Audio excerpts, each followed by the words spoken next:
Throwdown Nation, we are live with episode 2 of the Wrestling Roundtable. It is a Sunday. We are live on YouTube and Facebook. As I've said in my socials, this show is going to be exclusive to those two platforms.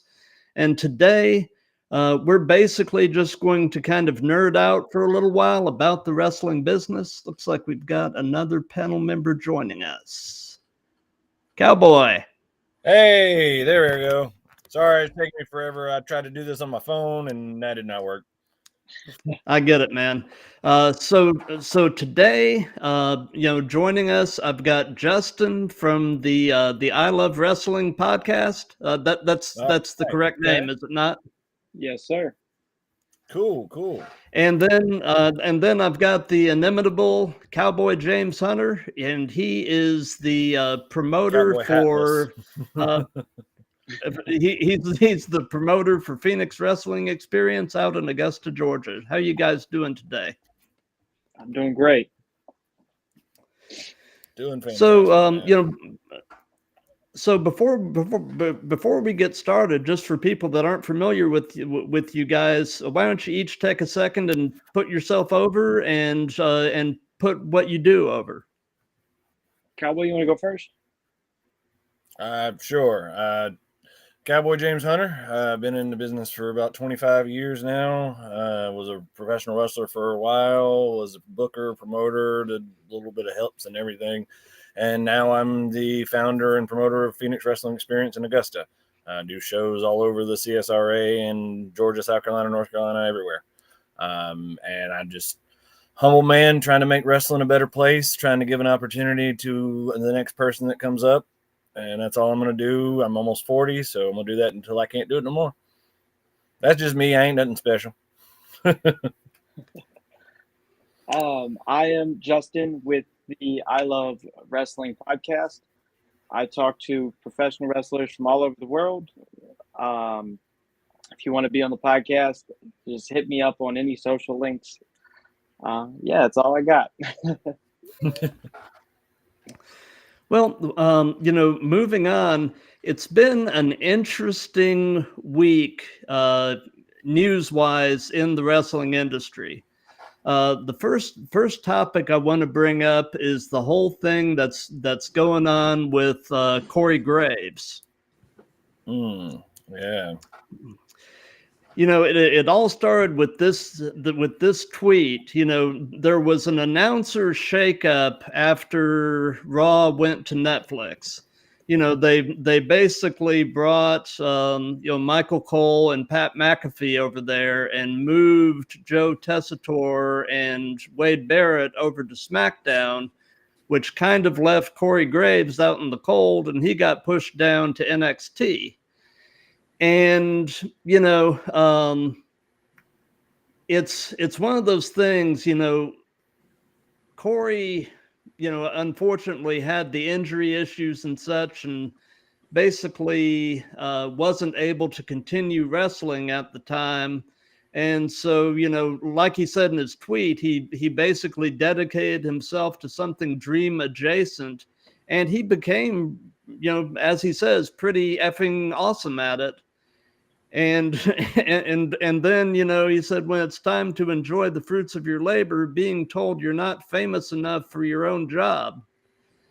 I mean, I've heard all kinds of things about this, everything from it's a work to basically potentially set up a match between him and Pat McAfee coming up. Because apparently Corey Graves is now cleared to compete. I didn't know that until recently. But, I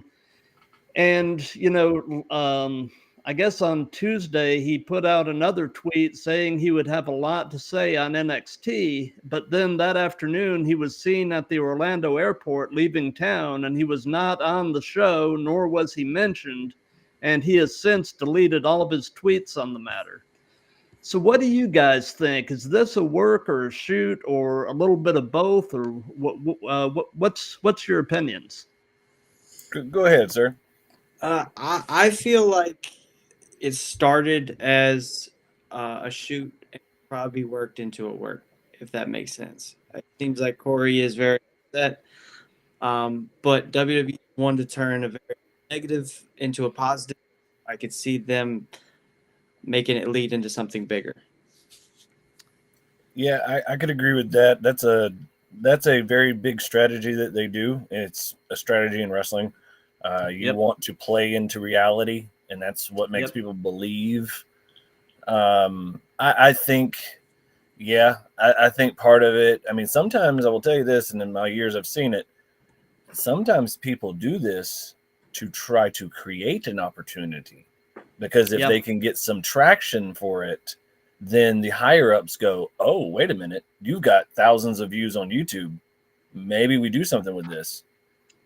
So could have been one of those situations where Corey is smart enough to the business to go, because he is smart. That man is a very, very smart person to be so young. But that would be interesting to see if that was the case. I always love hearing about this stuff years down the road, because when we heard about like the feuds between The Rock and Austin and other things like that, like how those things came about, not knowing it when we watched it. Like a lot of that stuff was organic and not planned. And then you were up thinking, oh yeah, all that stuff was planned. No, some of that stuff was really organic. So yeah, wrestling can surprise you sometimes. So I'd be interesting to see what happens with Mr. Graves.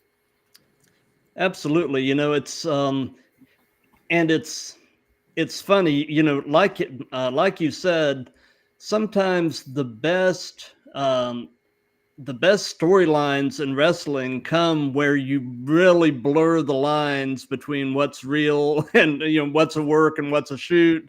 And, you know, is it a work shoot? Is it a shooted work? Or, you know, my favorite thing, and one of the most famous, is the Edge and Matt Hardy thing. Like the fact that they turned that legitimate shoot into a work. And like that was pretty cool, the fact that they did that. Yeah. And you know, they've kind of been doing some of that, you know, work shoot stuff with what's going on right now with Rollins and Punk. Yeah. It's probably the most recent example. Yeah. Yeah. So the next topic that I'll bring up is the formalized partnership that's been announced between WWE and TNA. I think it's pretty cool that they actually have announced that it is now a formalized thing. And you know, the fact that I mean, this definitely opens the door for a lot of this talent crossover to continue is great. And you know, I was actually listening to Dave LaGreca's show the other day, and the topic got brought up. You know, could all of this lead to TNA leapfrogging AEW into the number 2 slot? And what do y'all think? So TNA to me was where, like, in the early days, and it's really weird to say that it was 20 years ago almost, when it became a thing. Me and my friends that were getting into the business were like, this is different, this is revolutionary. And like the fact that WWE straight ignored them for years, did not mention them, did not ignore on purpose, like had to purposely tell their people, don't say anything. And the fact they did that for so long, and then now they're working together, is mind-blowing. And that shows you that anything can happen in this business. Things can change, and it can be a completely different, because it's all about entertainment, and at the end of the day, honestly, making money. So like it's crazy to think, because now that was their thing. We joked about it years ago when AEW formed, that all WWE's got to do is just buy TNA. And when they buy TNA, they'll have the roster and the history, and then the AEW can't tape library and all that. Oh yeah. Oh Lord, the NWA tape library. If Billy Corgan wouldn't have bought that years ago, like they'd have had that too. Yeah. Like, so it's crazy to see that kind of connection. but what it does for the business, what it does for the boys and the girls, be honestly, is exponentially great. Like, we don't even know what kind of change this is going to do to the wrestling business. I mean, we thought Vince leaving was a thing. This is going to be a whole new level, because in 5 years, 6 years, 7 years, we're going to talk about when this happened, and then we're going to have we're already having it, TNA NXT pay-per-views. Yep. Like, Right. that is crazy to think about. So Right. yeah, just as an old person in the business, this is crazy. I never would have thought 20 years ago I'd have been talking about them working together. And I heard about this months ago. I got a lot of friends and a lot of people that work for both companies, and I heard that they were behind the scenes and that people were, keeping it hush hush. And you'd see like Triple H and other people at different places, and I was like, nah, it ain't happening. And the more I heard about it from the more people, I was like, Yep. oh, okay, this might Where actually be a thing. Where there's smoke, there's usually fire. Yeah, and it turns out it was a bonfire that they were completely just using themselves, which is Yep. crazy, because that's what WWE has always done. Whether it's Vince McMahon or anybody, they play the long game, the really long game, because they want to be here forever. But it's still crazy to me, just crazy. Oh yeah, but like you were saying though, this type of thing would never ever have happened under Vince. But Vince basically wanted to present the impression that there was WWE and nothing else. I mean, yeah, he just liked to pretend the other companies didn't even exist. So I think it's great for the talent, because all the talent that don't get a chance to showcase what they do, now there's 2 platforms that they can go and do whatever they want on and cross promote. Kind of like what me and you were talking about, Matt, off air. Like, yeah, the ability to cross promote and get both of all these guys out there is just incredible, and it's just going to help the community as a whole. Yeah. for sure. When I grew up in this business 20 years ago, there were no places to go. I tell this all the time. We had to travel even 8 hours out of our area just to get to somewhere decent. The fact that now in most states, you can go within a couple hours of driving and see really good wrestling or be a part of really good wrestling is revolutionary. That's crazy. Absolutely, yeah. The rise of the indies just in general has been such a good thing for the business. I mean, because all it does is just give more guys a place to work, hone their craft, and try to get noticed by the big guys. Yep. So, something else that was noted on Dave LaGreca's show, and I thought this was interesting, is that both TNA and Raw are actually both in Dallas, Texas this weekend and the beginning of this coming week. And they were saying, JBL has been making appearances in TNA and other places, and he's scheduled to appear on Raw on Monday. The crossover so far has been TNA and NXT. But when he shows up on Raw on Monday, is he going to have TNA talent with him? Oh, so that's a thing that I've been interested with. He was up in Wisconsin working he did a little surprise thing up at ACW zone ran by Hornswoggle.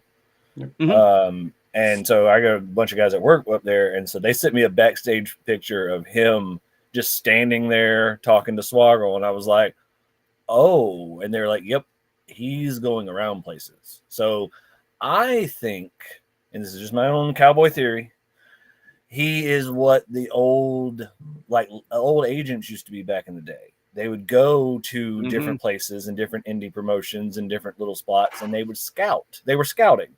But what they were doing was drawing. They were drawing for the people, and they were showing up and giving the indie a little boost, going, oh, my Lord, JBL was there, or back then it was Ric Flair or whatever like that. But they were there for a reason. They weren't just there to pop the crowd. Yeah, and I think this whole, because JBL showed up at you probably could count 10 or 15 different promotions in the last 6 months or more. Oh yeah, or Triple more. A. Yeah, Yeah, all plenty over the of place. places. Ohio So Valley. there's gotta be a reason why, and a Yeah. little tie-in that he's doing. So I'm very interested to see what he brings out. Like if he name drops it, like he could go there and shoot a promo and name drop 12 promotions, and they'll automatically get thousands of upticks. Yeah. And, I've also found it interesting how, some, and I'm using the air quotes here, former WWE talent like Nick Nemeth and Naomi have, gone over to TNA for at least a stint. And I'm wondering if they were almost some kind of like an advanced guard for WWE to go check the place out and kind of report back, see what you think about possibly us maybe doing something together. Again, I just think about stuff like that, and you kind of wonder. Yeah, the way this wrestling world works, that wouldn't surprise me. I mean, honestly, I have people that come to my shows from all the different shows around the area, and we hang out. We know each other. Like it's Right. It's a connection of a community that's different. Like we're all doing the same kind of thing. We're just selling different flavors of ice cream, but like we all want to sell. Like so, that wouldn't surprise me. That wouldn't surprise me at all because that's what ECW used to do with WWE, and that I didn't know that growing up. People didn't figure that out until later on when Paul and Vince finally told everybody that they were working together. But watching it as a kid, we didn't know that. We thought, oh my Lord, ECW invaded WWE. Like they showed up on Raw. Like, why would that happen? As an adult and as a 20-year vet, I know exactly why that happened. That was money and promotion and crossovers. And that's what they're doing now to this day, except for it's a little bit more in your face and not a secret. Well, something else that I found, another topic that I found interesting, and I didn't hear about this until this morning, is apparently coming up at SummerSlam. Goldust is apparently making a one night only match appearance at SummerSlam, but I had thought he was still under contract with AEW. So is something going on there? What do y'all think about that? I thought he just signed a new contract. I thought he did too. And AEW and WWE don't seem to really want to play ball with each other. So I just found it interesting that Goldust is going to be apparently doing a one night thing with WWE. It's really interesting when you think about like the month before SummerSlam, All In's happening in Dallas, and then WWE's running Saturday Night's Main Event the same night. So for them to do a cross promotion, like if Goldust was to show up the next month, is very interesting because it seems like the month before they're competing very heavily, and then the next month you'd have Goldust on WWE TV would be insane.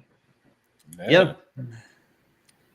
So I mean, I feel like some really cool stuff is coming. I feel like there's a lot of weird little undercurrents and backstage shenanigans that we're not fully privy to at this point that may lead to some really interesting scenarios. I'm curious to see what they do with that. You make that topic of the fun stuff that they'll do with NXT and TNA. Like they really have used NXT a lot over the years to try things, to do experimental things, to have fun with people, and I like that.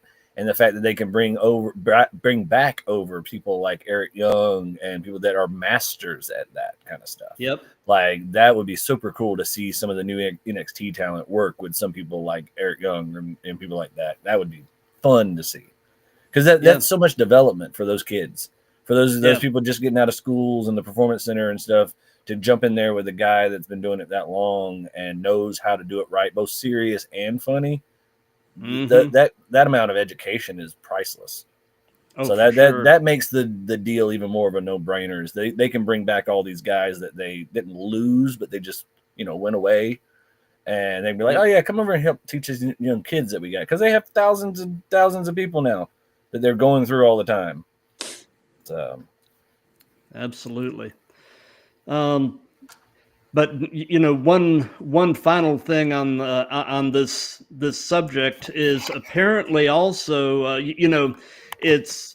it's pretty common knowledge that both Jordan Grace and Josh Alexander are probably WWE bound near term. And interestingly enough, Jordan Grace was talking about the possibility of doing a women's Ultimate X match at WrestleMania this year. So I saw that little teaser. I think that's cool. Yeah. I was like, oh wow, bring that type of match over and have her and potentially some of the other TNA talent and some of the WWE talent doing that match. That'd be pretty good. Cool. Yeah. It would definitely break a barrier and show a WWE on it's a different like match stipulation that they've never seen before, and Right. it would give TNA their props for sure for being so revolutionary in this business. Absolutely. Yeah. So, looking back at this week, is there a match that you happen to catch from this week's shows that you really? What was your favorite match from this week? I'm gonna let you go because I did not catch up this week. I guess I got to go with Penta versus Chad Gable. Probably match of the week, hands down. Yeah, I liked that, and I actually really liked Kenny Omega and Brian Cage on AEW. I thought those two actually put on a pretty good match, and it's just good to see Kenny back in the ring. I mean, because I've gone through diverticulitis myself, and it's no joke. I mean, I had the same type of surgery that he did about 8 years ago. And, thankfully, through some minor dietary changes, I haven't had any further issue with it. But, my stomach actually looks like the 5 side of a dice. I've got 5 little scars. That they did it with laparoscopy, so they could use like microscopes and that kind of thing to go in there. But I lost 3 feet of my colon. So yeah, I mean, I know from personal experience, diverticulitis is not a fun road to go down. So thankfully he seems to have made a pretty good recovery and be back to doing what he does. So so you didn't really see much, Cowboy. I saw some. I got to watch the Penta thing afterwards. I'll comment on that. I made sure I watched his entrance and watched some highlights. I think what they're doing with him is cool. I think if they give him the Rey Mysterio treatment, which is a little bit not a watered down luchador, but a more celebrated luchador than what he's been treated like in AEW or other places like that. He's the dude that just goes out and does a whole bunch of flips in every move and tries to kill everybody in all other places. But if WWE give him people like Chad Gable or The Miz or people like that could really sell what he does, and people that have made Rey Mysterio look like a god in wrestling, like that's what happened to Rey Mysterio. Rey Mysterio in WCW was a good luchador. He was really good. Had a lot of good matches with Eddie Guerrero. He was probably one of the best, and like he was looked at that. But there was a bunch of luchadors. There was Psychosis. There was all kinds of people like that. When he got to WWE, after he put the mask back on, they were like, okay, no, we're going to treat you like Rey Mysterio and give you title runs and do all this other stuff and put you against giants. And that solidified it for him. He became the luchador. Like, that is who you think about when you think about luchadors, Rey Mysterio Jr. And people forget the Jr. They just call him Rey Mysterio. Like, they forget that his dad and uncle and all them did stuff too. But like, yeah, well, I mean, the same thing kind of happened with Penta. He was Pentagon yes, Junior, and then he yes. was Penta El Cerro Miedo, and now he's just Penta. I hated all the changes of names. I'm so glad that WWE can just call him Penta, and that's great because then they can use that. It's simple, it's easy, it's marketable. His merch looks amazing. It rolls off the tongue. Penta. Yes, rolls off the tongue. That's the thing. Yeah. Rolls off the tongue. Yep. So, go ahead.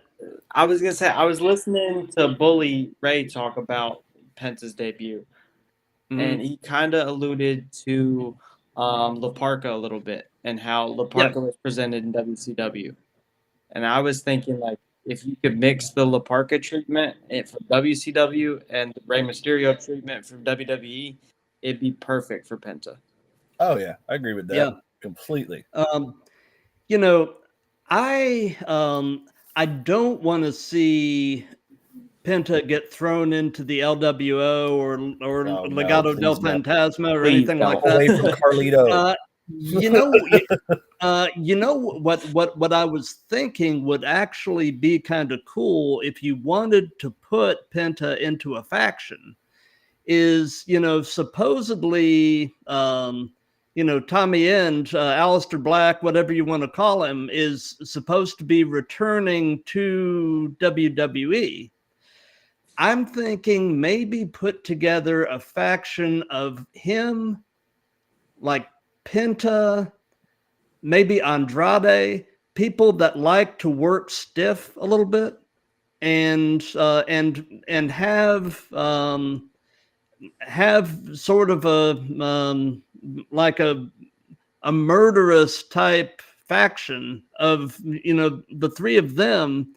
I think it could actually have some potential. I wanted them, and I don't think they're going to do it now with the way that this feud is going. I wanted them, or what feud or whatever, however they're pushing him, but I wanted them to bring him in as kind of like Lucha Underground used him as a really evil heel, breaking people's arms and stuff. Yeah. And then bring Phoenix in as the savior and the guy that could be the good guy. And then they have a Phoenix versus Penta feud that WWE fans have never seen.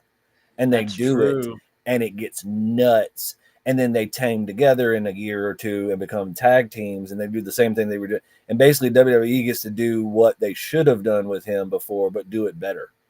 I would love to see that because they haven't brought Phoenix in, and I know he's got some time and whatever they're going to do with him, but I think that's what they should do. If they did that, those people know each other. They know everything. They've done it before, but let WWE market it. Oh, they make so much money. Much money. It let Penta get time to be that bad, evil, brother, and then his other brother come in and save it. It would be perfect. Yep. Yeah. Or I mean, that'd be neat. It'd be very neat to see what they're doing long term with him. I'm really curious.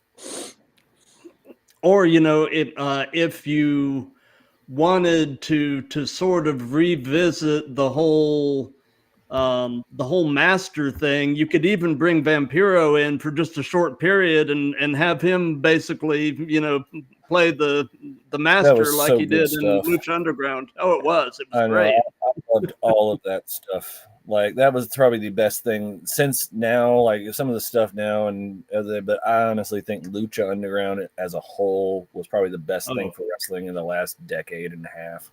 It was so far ahead of its time. I mean, you could have introduced it now after Raw on Netflix.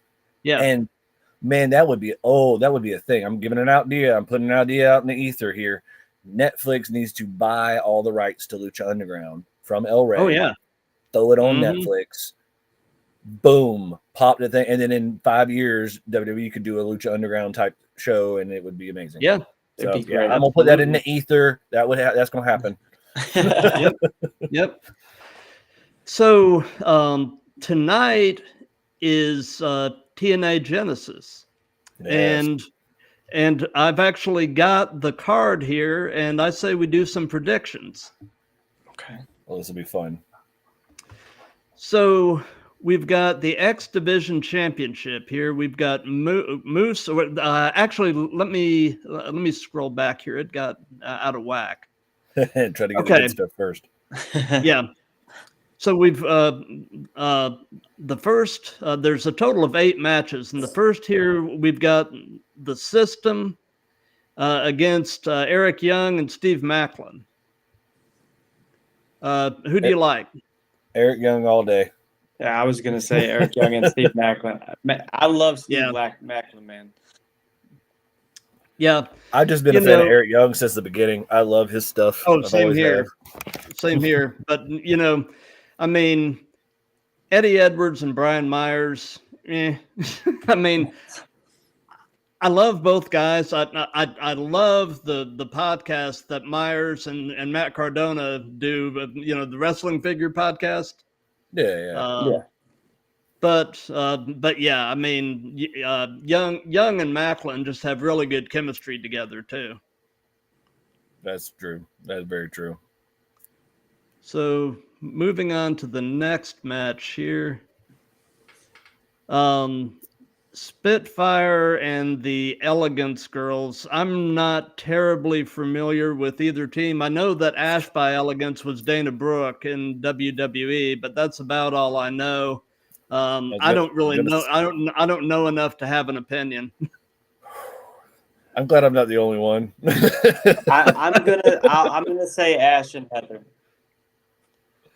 Okay. I need to go look because I need to see. Women's wrestling is so weird for me, and I could speak for hours about that, but and not a bad way. Not saying it's just right. There's different opinions and different things. I have not seen this. I will watch this to see if it's any good. But most of the TNA knockouts hasn't been good since they became knockouts. But they've had their times. Like Jordan Grace is great. Like Taya Valkyrie, all those people like that are amazing. Masha Slamovich is really good. Yes, yeah. I think it's still a gimmick. I don't think they've given it the treatment as much as it should have been. Like WWE's giving it a good treatment now and really getting it over. But like women's matches was always a gimmick, and it's hard to transition that into a normal thing and without making it a gimmick. And that's just So I'll watch it and I'll see, but I don't know if I'll be impressed. It's hard to say that. That sucks. I want to be impressed. I really do. Yeah. I'm tired of cheerleaders in tights. I want wrestlers. Yep. Jordan Grace is amazing. I agree. And, hopefully, maybe with this new partnership with WWE, some of that will rub off on TNA and they'll start, treating them on more of an equal footing. Charlotte Flair's coming back. That's the best wrestler I've seen in WWE and still, and I probably get her crap, but hopefully she comes back. She can set a standard for some people. Look good and wrestle well. Absolutely. So this is an I Quit match. Josh Alexander and Mike Santana. Alexander all day. I enjoy that kind of gimmick. I really have. Yeah, I the only thing that makes me think Mike Santana could be a possibility is the fact that Alexander is apparently leaving to go to WWE. So is he going to put Santana over on his way out? But is he leaving? Is he leaving now that they have a partnership? Well, yeah, there is that question, I guess. I don't know. That makes these things weird now because they're like, they're leaving to go to WWE, but now nobody's leaving because nobody's going anywhere. Yeah, there's nowhere to leave. You're connected. There's nowhere to go. Yeah. Yep. So let's see here. Okay. X Division Championship, Moose and Ace Austin. I love Moose, but I'm an Ace Austin fan. I like the gimmick. Same here. I'm going to say Ace Austin just because of the recency of Chris Bay getting hurt. It'd be a good feel-good moment. And Ace. Yeah, and Moose is a good person to hold a belt and transition over. I've seen Moose coming up since they started with him, and I really enjoy him as a person. I met him one time, and he was really, really nice. So that was pretty cool. Yeah. You know, Humbleness gets you everywhere. the one thing that I find a little disturbing is how little news has come out about Chris Bay since the injury, and that is leading me to think that it's pretty bad. Yeah. Mm. Yeah, I- usually when they I- keep it under the hush and it's not like a work, yeah, it's usually pretty bad. Yeah, I'm hoping that's not the case, but I don't know. It's I've got a bad feeling that that unfortunately he may be done. Every time I always see injuries and they don't talk about it, it always makes me feel weird because they did the same thing with Bray Wyatt, how they didn't talk about a lot of his problems and what was going on, and then all of a sudden he's dead. Like, Yeah. I hate hearing that kind of stuff when they're like, "Oh yeah, wrestler's still sick, but we don't know what's going on," and like, It Yeah, happened with Brody Lee too. oh Yeah, yeah, it did.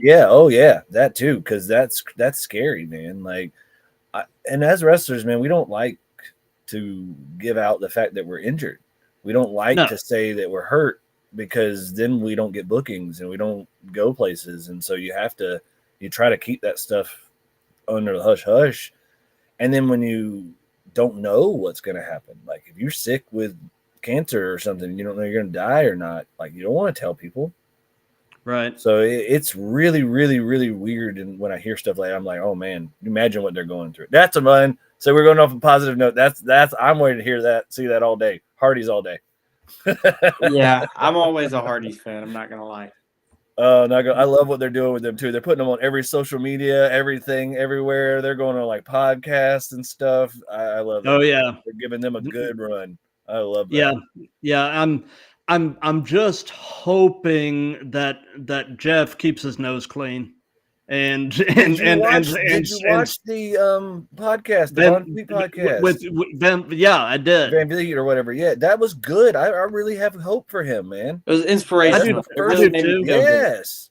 Yeah. Yes. That was the first like positive Hardy I've heard in years. Yes. Yeah.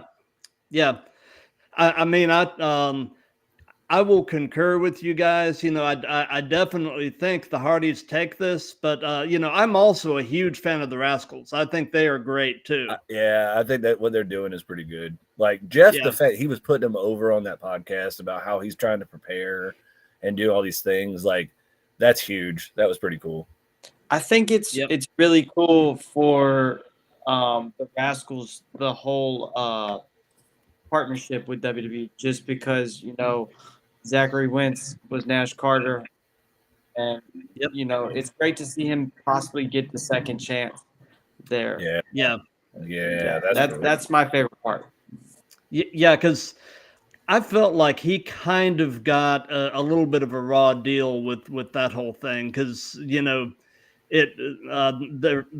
they ended up not actually finding much of anything to support the allegations, but by that point he was gone, so hearsay will kill you, man. Oh, it will kill you. It will. Oh yeah, Jordan Grace and Tessa Blanchard. See, I don't know about that. I just want to watch that fight. It's gonna be a fight. Like yeah, that's another sad story about Tessa too. Like I really thought Tessa would, if she wouldn't have gone through all that controversy that she went through, it would have been a little bit better for her. Yeah. So I'm glad to see that she's getting a second go round too. Yeah. And if it's true that, and again, with this new partnership, it may not even really matter, but if it's true that Jordan Grace is going to WWE, I'd like to see her do a program with Rhea Ripley. Oh, that would be intense. Yes. Yeah, it would. The height difference would be funny as all get out. But it would, but it'd be fun. It'd be fun to see. Oh, yeah. Or see her tag with, what's her name, in Alpha Academy. Oh, Ivy yeah. Nile. Ivy Nile. Yeah. Yes. Having Jordan great. Grace and Ivy Nile tag team, that would be nuts. Or Jordan Grace versus Jade Cargill would be great. Yeah, that would be good. Yeah, that'd be good. Jordan Grace and Shayna Baszler. would be interesting. That'd be interesting. I agree with you the other day when you were talking about they don't use her. Well, they don't use her enough. They need to use Shayna Baszler way more. They really do. And with Shayna, you got to think Shayna started late, so the window is closing. And I thought whenever she went to the main roster, they did it great until they made her like a vampire and she was biting Becky Lynch, and then she hasn't been the same since. Yeah. No, and you know it's a shame. I mean, you know the booking has gotten just exponentially better under Hunter, but I mean, you know, nothing's perfect. So never. So let's see here. What's next? Okay, Masha Slamovich and Rosemary in a Clockwork Orange House of Fun match. I remember those originated under Raven. Yes, they did. Yeah. And those were some crazy matches. I remember Abyss was in a few of those. And Is that the one where they have like the weapons hanging around the ring? I think so. I think so, something like that. Because it's not the Monsters Ball match. Because I've been to those, and like that's when there's a bunch of people. Yeah. I gotta go with Masha. I think Rosemary. Yeah, I'll go Rosemary because I like the gimmick. Okay. Yeah. I'm probably gonna go Masha. I think it's just too soon. Yeah. No, that's probably true. Yeah.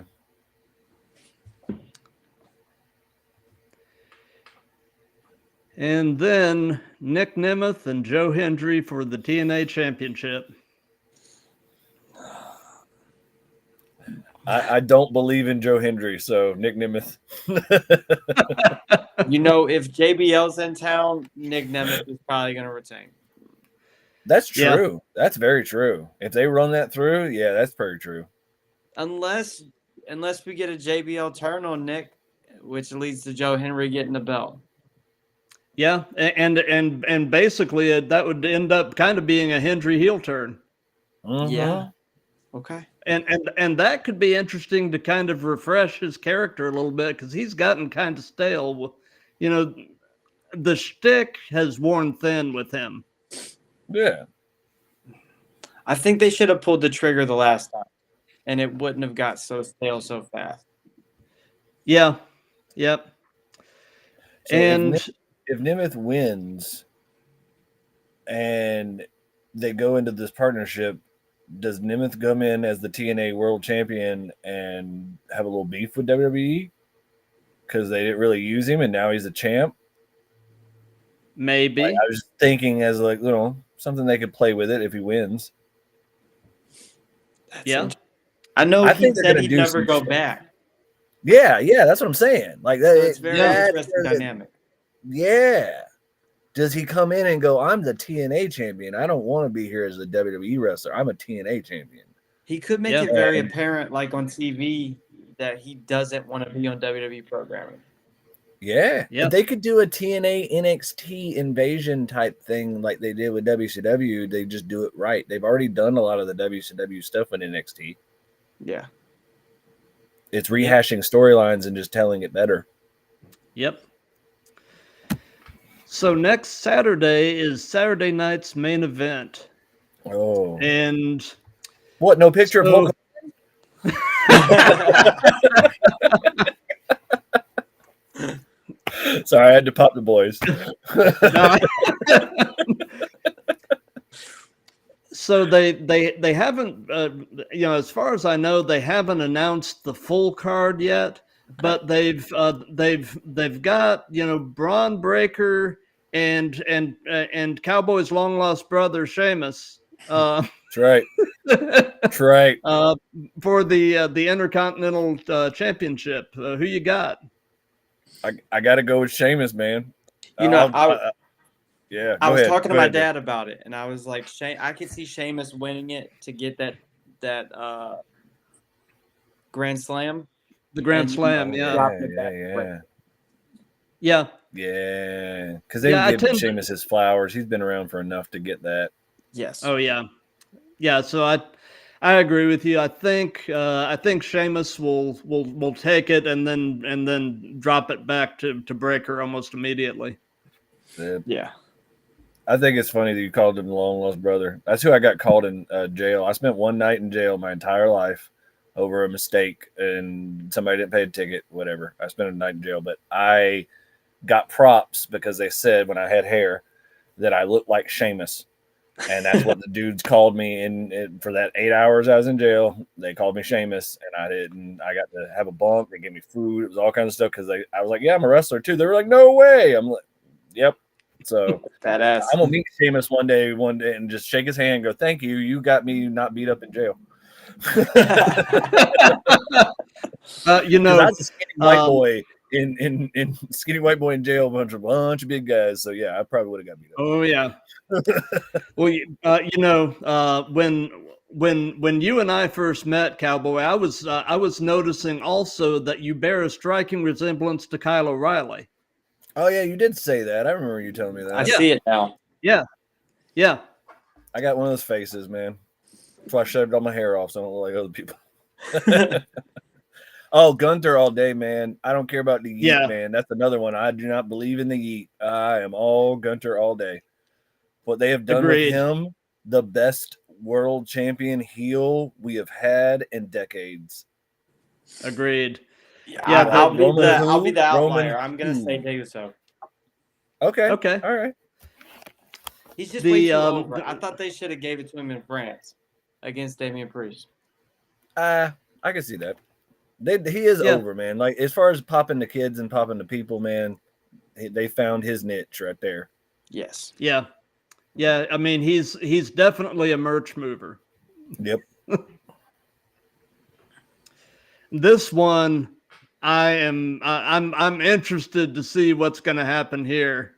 See, Braun has Jacob Fatu and Braun. I think they'll let Jacob go over though. Yeah, I think they're trying to push him, and I think Braun's a really good big man to get him over. Braun left WWE and learned his lesson that hey, I'm a big guy, but I still got to put people over. And he come back, and that's what he's been doing is just putting people over, in my opinion. Yeah, they get him over as a monster, but he's putting other people over. And I think, sorry. Go ahead, Jordan. No, go ahead. No, I was gonna say a Fatu win would definitely just solidify him, and maybe he could pass Solo. Yeah, I think that's what they're trying to do. Yeah. I really think that's what they're trying to do. I watched that promo on SmackDown. I really think that's what they're trying to do. They're trying to give him that line that they gave Solo, and then they'll see if he'll run with the line for a little bit until they figure out what else to do. Mm-hmm. And then they'll bring Solo back as a face. They've done it before. Yeah. Yeah, I think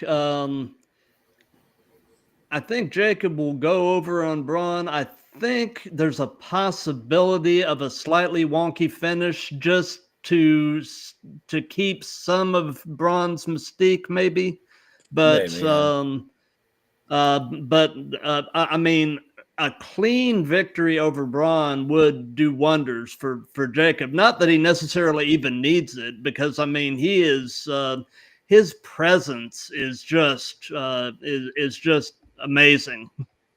Yeah, and it wouldn't hurt because it's on Saturday Night Main Event. I know they're pushing it as like a little small, like almost pay-per-view type thing, but it's not Raw, it's not SmackDown, so it's not there. This can be a tester. They're not going to get their same audience that they get normally. So this is, if it doesn't go over well, it didn't happen. They just brush it underneath the rug. Yeah. Right. And you know, I don't have the card here, and I'm not really going to go over it. But tonight is also the People versus GCW pay-per-view, and you know, I hate to admit this, but I have never seen a GCW show. I've heard I'm missing out.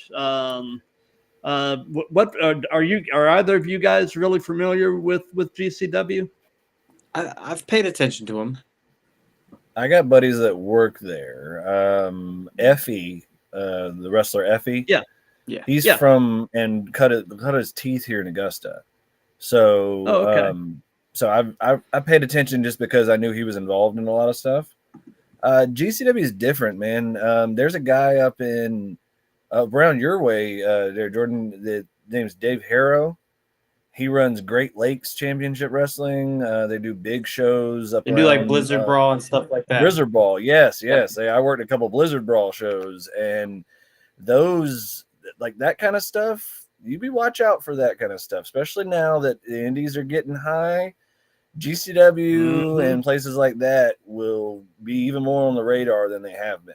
Yes. Just because of that, they have that kind of stuff. It's kind of like what we're doing. Like, you get the right people in place, all they need is the right amount of money, and then they can be known and be noticed. That's all. Takes. And that's what's going to happen in the next couple of years. I highly believe with people like GCW and places like that. You know, I've heard from guys that work with them that they compare it to ECW a lot. And I've talked to like Madman Pondo and Too Tough Tony, who have been in the business since ECW is around. Yes. And they're like, this is the modern day version. And the guy that runs it knows what he's doing. Yes. Gotcha. Yeah, that's what I've heard. 100%. And that matters. You can have all the budget, you can have all the best wrestlers. You got to have the team in place that know what they're doing, and to put on the product that they want. And if that's what they want, they're getting it. If they want the new modern ECW, they are absolutely getting it because they're coming up with new and revolutionary shows. Them and Mystery. Have y'all watched Mystery Wrestling? Yes. Isn't that ran by Evil Uno? Yes. Okay. Yeah, Matt, look up Mystery Wrestling, man. It's Evil Uno's place. It's super good, but it's gimmicky stuff. It's different. Fun stuff. It's different. He's trying to put wrestling in a different light. And I love it. I love that idea. Reminds me of a place called Freak. Look that up. There's a place in Vegas, or used to be called Freak Show Wrestling. They were over the top gimmicks too. They did Adolf Hitler and like Donald Trump wrestling before he was ever a president. That's great. They did the Ghost of Macho Man. It was a guy dressed up just like Macho Man, looked just like him, came out to it and everything, and he would do the ooh yeah, and he was the Ghost of Macho Man. And it was so good because it was wrestling in a different light. Wow. And I'm excited for places like GCW Mystery like that because different flavors of ice cream, man. We're all in the same boat. You know, there's a wrestling company up here. I don't want to get the name wrong, but they do like cosplay wrestling. And it's really interesting because they'll have like Mario and Luigi fighting Wario and I forget the other guy's name. But like it's really cool. And they'll have like Spider-Man versus Batman. And it's all these indie stars that like I've had and I've talked to on the podcast. But they'll go in full get up, you won't even know who it is. And they'll have good badass matches. And they're all in like a different character. And it's so cool. Well, I remember back during the summer, Sean Legacy and another guy did a Wolverine versus Deadpool match. Yeah. That was Sean Legacy and Wade Adams. And that was and it was at Dragon Con in Atlanta. Yeah. It was at a Comic-Con convention in Atlanta. They're doing it again this year coming. They're going to do a big post about it. But cool. Yeah, that's that kind of stuff. Doing wrestling in different places. We did wrestling Friday night in a church and turned wrestling into a ministry thing. So like you can use wrestling to tell all kinds of stories with all kinds of characters. And that's one of the things that's the best thing about this business is that you can entertain with all kinds of mediums and it's great. Yeah, absolutely. So, you know, one final question. We had kind of talked about this, but I didn't really get a sense from either of you guys. Do you think with the new partnership, it's going to be possible for TNA to leapfrog AEW and end up as the number 2? If TNA stays on the up and AEW stays on the down, I see it happening. Yeah. It's going to come down to what Tony Khan is willing to give up. Because that man has a lot, and I've heard it from people working for him and all this stuff, man has a lot of control in the company. And he oversees a lot of stuff. If he's willing to give up some of that, if he'll delegate to a Scott D'Amore or a people like that, then there's a chance. But And just like old supposedly, go ahead. oh, go ahead. Oh, what I was going to say is supposedly D'Amore was backstage at Dynamite on Wednesday. So I think there may potentially be something brewing there, but we'll But see. again, if he doesn't let go of the reins, Yep. like Triple H was there the whole time for the last so many years, and Vince didn't let go of the reins, so none of this stuff that's happening now happened. Right. So if he can't let it go, then yeah. it may not happen. They may just fold under. We're talking about AEW like we're talking about GCW. Yeah. And that would suck. It would. But as far as what's coming up this week, tomorrow night at 7 p.m. Eastern Time, I've got episode 72 of the Throwdown.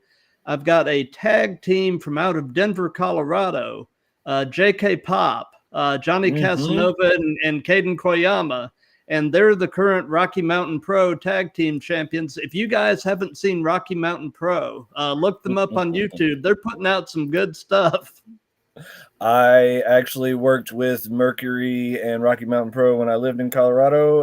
JK Pop and them are real good buddies, and I worked on many shows with them in Colorado Springs. So you're gonna love them. They're good guys. Well, cool. I'll tell them you said hello. Yep. Tell them Cowboy said hello from Iron Hills. That's how they know. Okay. And then on Tuesday, also at 7 p.m., I've got episode 73. I've got Dante Darko. He's an Atlanta-based WWA 4 guy, singles wrestler, but also tags with a previous guest of mine, another WWA 4 guy, Neji Ichiban, as the Dark Passion Assassins. And then on Wednesday at 7, I've got another WWA 4 guy, DJ Bruner. Another good Atlanta-based talent, man. Like you and I were saying beforehand, man, AR Fox has a lot to be proud of. WWA 4 is just on fire. 100%. So great guys come out of there. For sure. Yeah. For sure. Agree. We've used some of those guys. We've used some of their guys and some of the Nightmare Factory guys. And there's some good guys, good talent coming out of Georgia. Really proud to be from here. Yep. Absolutely. Well, guys, this has been a blast. And, for those of you that have been watching this live, thank you. For those of you that'll be seeing this on video on the web, clips, etc., thank you for that. And, I'll be back tomorrow night with episode 72. And until then, everybody just keep throwing down and have a great week.